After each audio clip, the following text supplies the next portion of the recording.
I got a nighttime vlog for you.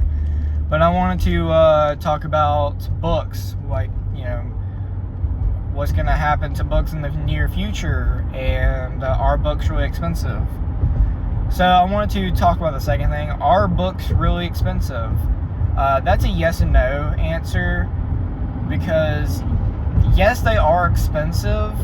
I mean, on average, I think like books are maybe like $25. And some people might be like, $25, they should be at least like 15 or 18 or whatever. So yes, it can be pricey, and also depending on what book. Like, not all books are like expensive. There can be books that are on sale for $5. And even if it's like a common book, they can still be like $25, $30. And that's like the most I'm willing to spend is like $25.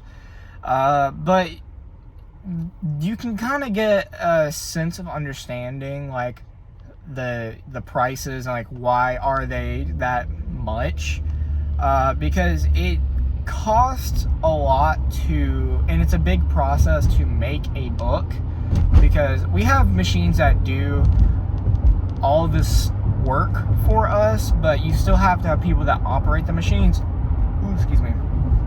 And operating the machines themselves is an expense in itself.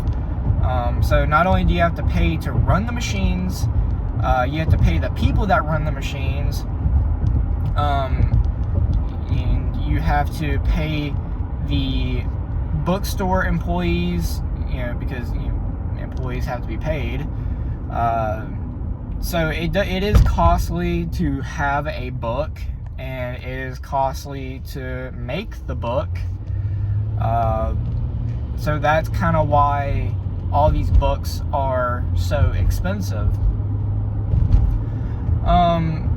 So what you can do to like kind of combat this is, firstly, if you're gonna buy a new book, and this is like just like new books, do a lot of research of where you get your books from. My fiance loves reading Cassandra Clare, so I was going to surprise her for Christmas a Cassandra Clare book, her new book. I think it was Swordcatcher. Don't quote me on that. I forgot what book it was. I'm not really familiar of Cassandra Clare and her work and like what it means or what her books are like. I've never read Cassandra Clare, but maybe I might take a little peek. So I got to Books A Million and I got her Swordcatcher, and it was let's just say it was $38. Well, I went to Walmart because her birthday and Christmas are close together, but I separate it because I don't want to just bundle it all into one thing. And she's appreciative of me to do that. And I was going through the book section and I saw Swordcatcher, but it was like, let's say it was $20. It was cheaper at Walmart than it was at Books A Million. So I kind of learned my lesson on that, to kind of do my research where I get my books. So yeah, just kind of do research on where you get your books from if they're new. And this is also a really good option, and I want more people to do this. But keep in mind, just because you bought a book and you keep it on your shelf, not everybody else does that. They kind of trade in their books for money, or they just don't want it, so they donate it.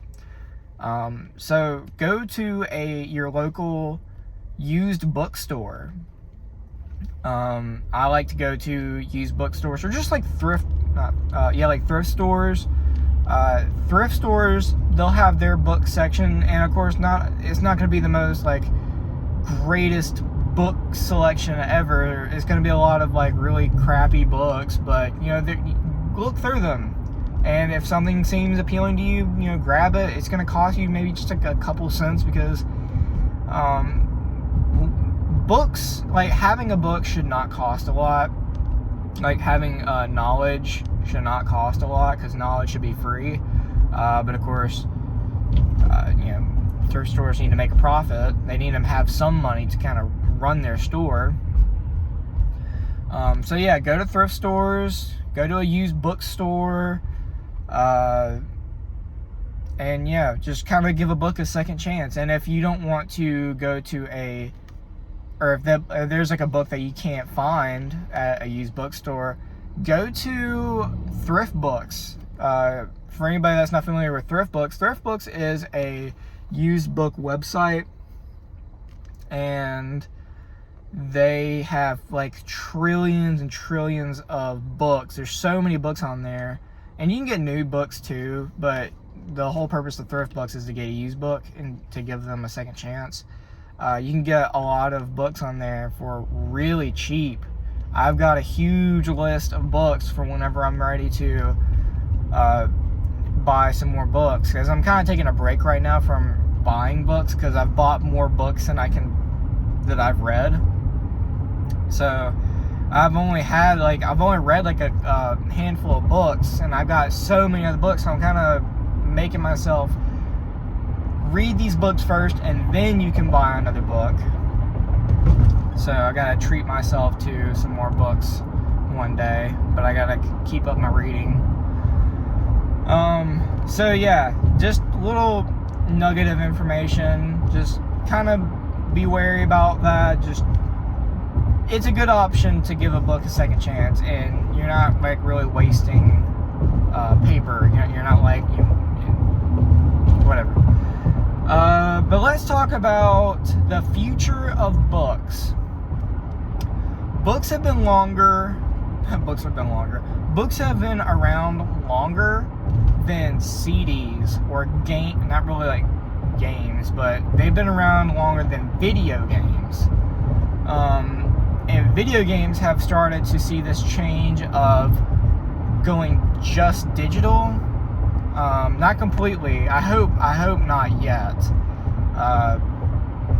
But like it's like VHS tapes. I grew up and there were VHS tapes. There was also DVDs, but we had VHS tapes, and then there was the change from VHS to DVDs, or like cassettes to CDs.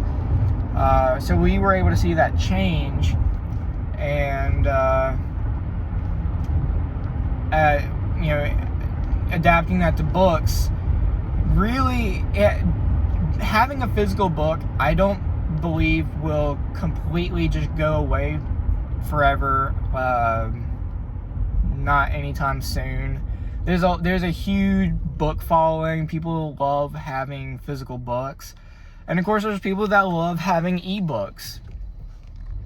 And I kind of like am a mixture. I like having a physical book, and then I have my ebooks just in case I want to have like this certain book that I can't find the physical book anywhere, or I don't want to have to pay so much money for this book, so I get on my ebook or on my e-reader. But e-readers are a great way to preserve books. But as far as are books gonna go away, like physical books, no, I don't think so.